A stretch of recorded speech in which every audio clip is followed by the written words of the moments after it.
பதிவு யாருக்காகனாக்கா நம்ம திருச்சி சாதனாக்காவுக்கு. திருச்சி சாதனாக்கா என்ன பிக் பாஸை பற்றி பயங்கரமாக பொங்கி இருக்கீங்க. என்னன்னாக்கா இந்த திவாகரை வந்து எலிமினேட் பண்ணிக்கிட்டாங்க அப்படின்னு சொல்லிட்டு பயங்கரமாக கோவப்பட்டிருக்கீங்க. என்னன்னாக்கா இன்னும் கொஞ்சம் நாளைக்கு அவர் இருக்க சொல்லியிருக்கலாம் அப்படின்னு சொல்லி பயங்கரமாக பிக் பாஸை வந்து கழுவி ஊற்றிருக்கீங்க. அடுத்து வந்து நீங்கள் ஏன் வந்து இந்த மாதிரி பேசுகிறீங்க அப்படின்னு எனக்கு புரியுது.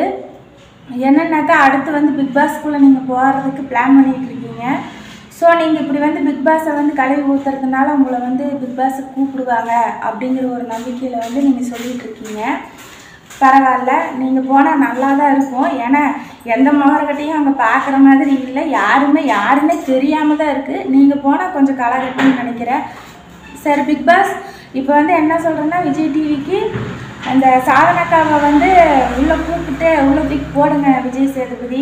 அப்போ வந்து என்னன்னாக்கா இந்த சாதனாக்காவை வந்து எல்லாருக்குமே தெரியும், ஏன் எங்களுக்கு எல்லாருக்குமே தெரியும், தெரிஞ்ச மூஞ்சியாக இருக்குது.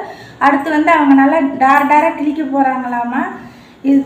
இந்த வீடியோ பார்த்துட்டு விஜய் சேது அவர்களே அவங்கள வந்து உள்ளே தூக்கி போடுங்க, எல்லாம் ஒரு நல்ல ஒரு என்டர்டெயின்மெண்ட்டாக இருக்கும்.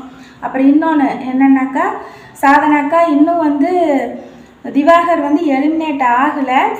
ஸோ எலிமினேட் ஆகுறாரு அப்படிங்கிறதெல்லாம் வதந்தி. இனி போக தான் தெரியும் அவர் ஆவார், எலிமினேட் ஆவார். ஸோ இனி போக தான் தெரியும். இப்போதைக்கு வந்து அவர் எலிமினேட் ஆகலை. ஓகே நண்பர்களே, இந்த வீடியோ பிடிச்சிருந்துச்சுனாக்கா லைக் பண்ணுங்கள், ஷேர் பண்ணுங்கள், கமெண்ட் பண்ணுங்கள், சேனலை சப்ஸ்கிரைப் பண்ணுங்கள். நன்றி.